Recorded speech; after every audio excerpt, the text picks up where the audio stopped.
زاده رمضان همراه در جماعت دهات یزگلام مسابقه ورزشی برپا می‌گردد که این روحیه مردم را باز دو چند بلند می‌کند و امروز ما شاهد آن هستیم که جماعت دهات یزگلام در تمام پهلوها پیشرفت ایستاده است، رشد و نمو کرده ایستاده است و خاصه جوانان که پیشبرنده آینده جامعه وابسته به آنها هستند باید این سیاستی خردمندان جناب عالی را همه جانبه طرفداری کنند و در عملی نمودن نیت‌های نیک سرور دولت و سیاست امروزی دولت سهم خود را گذارند.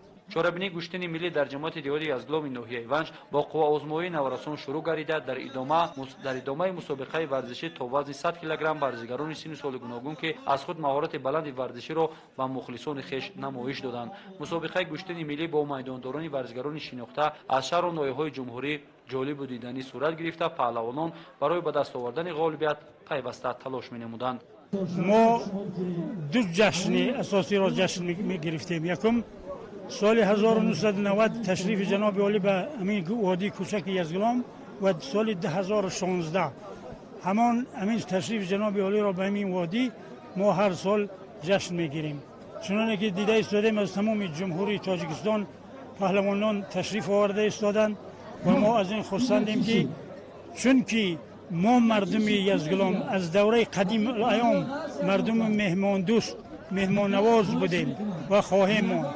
از خواهرآزمایی پهلوانان نامآور ولایت جمهوری برمیاد که آنها با چاره‌بینی گوشتن ملی آمادگی همه طرفه دیده بودند. برای صاحب شاهجایزه شدن دلیر بورچینوف از ناحیه درواز و نظیر نظریف از ناحیه ونج با هم سبقت جالب نشان داده با برترت زیاد نظیر نظریف بر حریف خود دست بالا گردید. نمایش دادن گوشتن ملی از جانب مخلصان با کفکوبی‌های بردوام خوش استقبال گردید.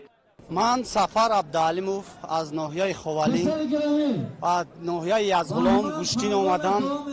من در سزاوار جای اول گشتم. مینداری خدمت با وزیر کارهای داخلی زاده رمضان میرسونم که شرایط خوب به ما مهیا گرداند. با نشان دادن مهارت بلند گوشتن سنتی نظیر نظریف با دلیر بورچینوف غالب برآمد. تحفه‌های ارزشناک به جوان پهلوانان، سابقه داران ورزش و بهترین ورزشکاران گوشتن ملی و دسته بهترین والیبال بازان از نام وزیر کارهای داخلی جمهوری تاجیکستان از جانب سردار ریاست وزارت کارهای داخلی در ولایت مختار کوهستانی بدخشان در وزارت تنتنوی سپرده شد. برگزاری چنین مسابقه‌های ورزشی در وادی پهلوانخیز یزگلام ناحیه ونج از منفعت خالی نموده در شناخت بهترین پهلوانان این دیار در سطح جمهوری و بیرون از کشور مساعدت می‌نماید.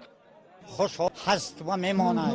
اینم باشد اساسگذار صلح و وحدت ملی، پیشوای ملت، پرزیدنت جمهوری تاجیکستان امام علی رحمان می باشد.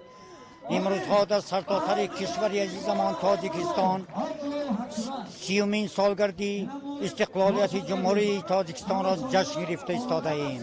من یاد دارم از آن روزهایی که در سرزمین یزگلام خلق در تاریکی قرار داشت. ما از با تشبث این مردی با خیرت از شب تار غم افروز و صبح امید قدم گذاشتیم و امروزها در عرفه جشن 30 سالگی استقلالیت جمهوری تاجیکستان با تشبث وزیر کارهای داخلی جمهوری تاجیکستان در سرزمین یزگلام جشن 30 سالگی را با شکوه جشن گرفته ایستادیم. ساکنان سربلند جماعت دهاتی یزگلام ناحیه ونج از دایر شدن چنین سبقت ملی برابریت وزارت کارهای داخلی جمهوری تاجیکستان اظهار سپاس خود را بیان داشتند که همسالات چنین چاره‌بینی‌ها را در این وادی روی کار می‌آورند.